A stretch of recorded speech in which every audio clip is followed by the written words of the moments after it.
CJP आंदोलनातल्या एका रीलने रातोरात national crush.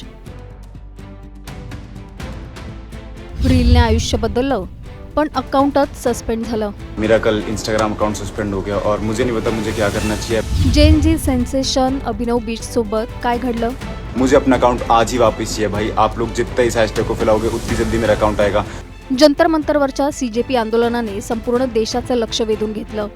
पण त्याच आंदोलनातून एका तरुणाने संपूर्ण सोशल मीडिया हलवून टाकला. एक रील, काही सेकंदाचा व्हिडिओ आणि अवघ्या काही तासात तो लाखो लोकांच्या मोबाईल स्क्रीनवर पोहोचला. कुणालाच कल्पना नव्हती की काही सेकंदाचा तो व्हिडिओ त्याचं आयुष्य बदलून टाकणार आहे. अवघ्या 2 दिवसात कोट्यवधी व्ह्यूज, लाखो नवे फॉलोअर्स. लोकांनी त्याला जेन झी सेन्सेशन म्हटलं. काहींनी नॅशनल क्रश बनवलं. पण प्रसिद्धीच्या या वादळात अचानक त्याचं इंस्टाग्राम अकाउंटच गायब झालं. कोण आहे तो तरुण? त्याचा व्हिडिओ व्हायरल कसा झाला?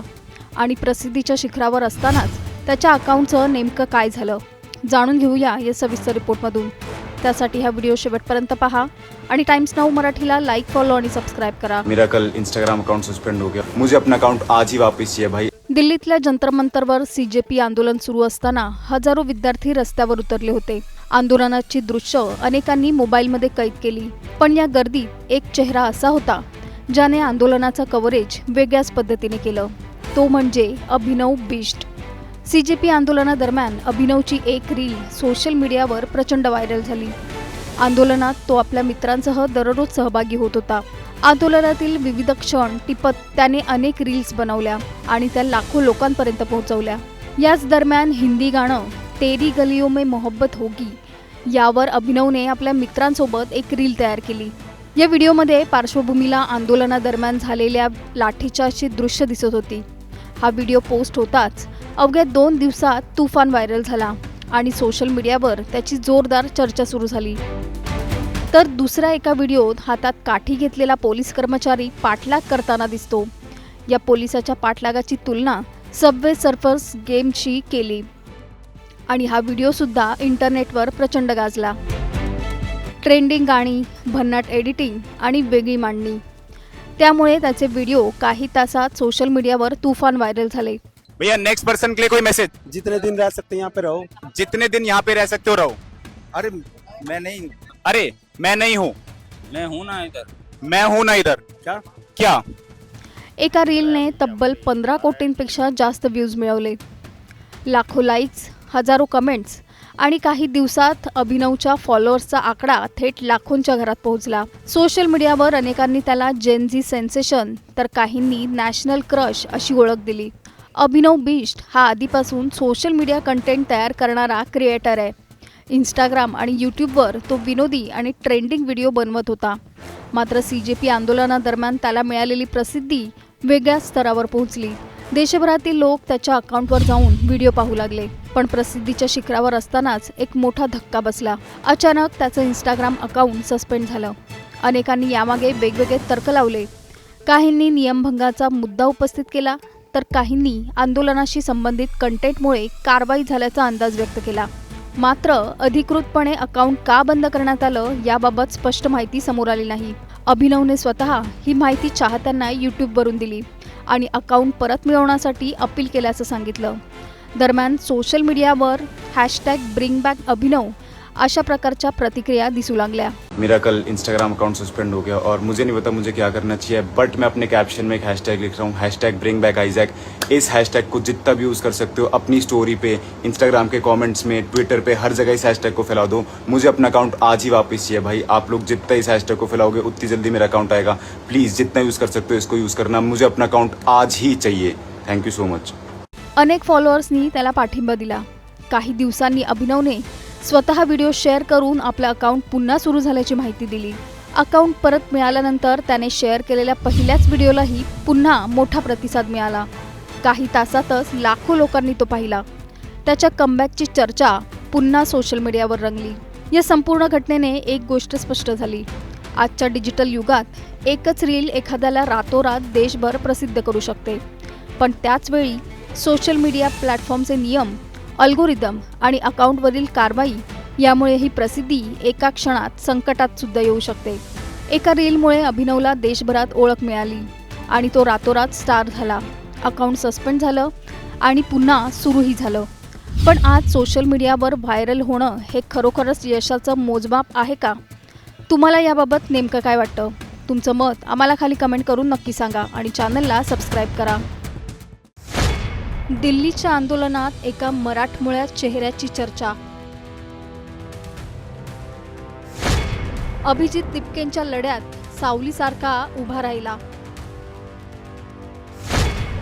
अनिश गावंदे नेमके आहेत तरी कोण?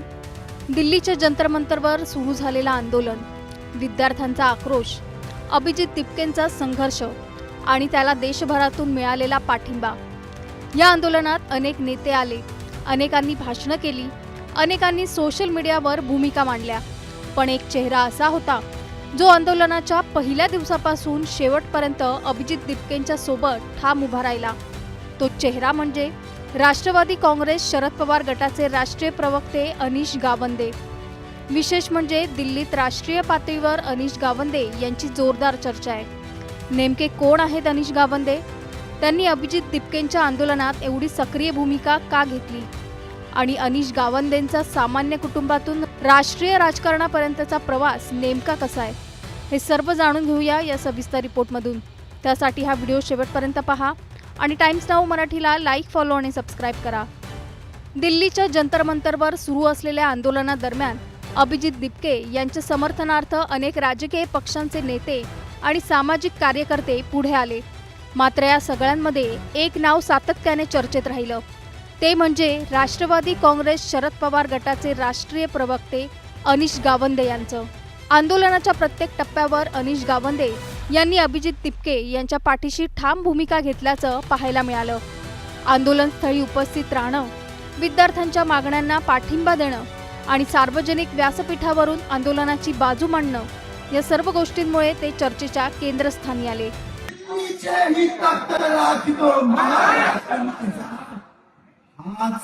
हाच नारा घेऊन आज दिल्लीत चाललो आहे. अभिजित दिपके आगे बढ़ो, सीजेपी आगे बढ़ो. विशेष म्हणजे राष्ट्रीय स्तरावर ओळख निर्माण करणारे अनिश गावंदे हे मूळचे सोलापूर जिल्ह्यातील बार्शी तालुक्यातल्या यावली गावचे आहेत. त्यामुळे बार्शीतल्या एका तरुणाने राष्ट्रीय स्तरावर दुसऱ्या बार्शीकराच्या लढ्याला दिलेली साथ हा विषयही चर्चेचा ठरलाय. आपल्या गावचा माणूस आपल्या माणसासाठी उभा राहिला अशी भावना अनेकांनी व्यक्त केली आहे. पण अनिश गावंदे यांचा हा प्रवास फक्त या आंदोलनापुरता मर्यादित नाही.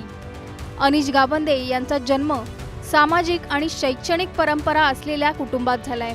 ते स्वातंत्र्य सैनिक, विधिज्ञ आणि शिक्षण तज्ज्ञ टी.के. टोपे यांचे नातू आहेत. त्यांचं शालेय शिक्षण मुंबईतील ग्रीन लॉन्स स्कूल आणि कॅथेड्रल अँड जॉन कॉनन स्कूलमध्ये झालं. त्यानंतर त्यांनी अमेरिकेतील प्रतिष्ठित कोलंबिया विद्यापीठातून कंपॅरेटिव्ह लिटरेचर या विषयात शिक्षण घेतलं. पुढे रोड्स स्कॉलर म्हणून जगप्रसिद्ध ऑक्सफर्ड विद्यापीठात इंटेलेक्च्युअल हिस्ट्री आणि पब्लिक पॉलिसी या विषयांमध्ये डिग्री घेतली. राजकारणात येण्यापूर्वी अनिश गावंदे हे लेखक, सामाजिक कार्यकर्ते आणि LGBTQच्या हक्कांसाठी काम करणारे कार्यकर्ते म्हणून ओळखले जात होते. त्यांनी पिंक लिस्ट इंडिया या उपक्रमाची स्थापना केली. हा असा उपक्रम आहे ज्यामध्ये LGBTQ समुदायाला पाठिंबा देणाऱ्या लोकप्रतिनिधींची माहिती गोळा केली जाते. यानंतर अनिश यांनी सक्रिय राजकारणात प्रवेश केला आणि राष्ट्रवादी काँग्रेस शरद पवार गटाने त्यांच्यावर राष्ट्रीय प्रवक्त्याची जबाबदारी सोपवली. या नियुक्तीमुळे ते स्वतःची लैंगिक ओळख जाहीरपणे स्वीकारणारे आणि राष्ट्रीय स्तरावरील प्रमुख राजकीय पक्षात प्रवक्त्याची जबाबदारी मिळवणाऱ्या व्यक्तींमध्ये विशेष चर्चेत आले. आता अभिजित दिपके यांच्या आंदोलनात त्यांनी घेतलेल्या भूमिकेमुळे त्यांचे नाव पुन्हा एकदा राष्ट्रीय पातळीवर चर्चेत आलंय. या आंदोलनात त्यांनी सातत्याने अभिजित दिपके आणि विद्यार्थ्यांची बाजू मांडली, विद्यार्थ्यांच्या प्रश्नावर भूमिका घेतली आणि आंदोलनकर्त्यांसोबत उभे राहण्याचा संदेश दिला. अनिश गावंदे यांची ओळख फक्त एका राजकीय पक्षाच्या प्रवक्त्यापुरती मर्यादित नाही. शिक्षण, सामाजिक कार्य, सार्वजनिक धोरणांचा अभ्यास आणि विविध सामाजिक प्रश्नांवरील भूमिका यामुळे त्यांनी स्वतःची वेगळी ओळख निर्माण केली आहे. अभिजित दिपके यांच्या आंदोलनात त्यांनी घेतलेल्या भूमिकेमुळे त्यांचे नाव पुन्हा चर्चेत आलं असलं तर या निमित्ताने त्यांच्या राजकीय आणि सामाजिक प्रवासाकडेही अनेकांचं लक्ष वेधलं गेलंय.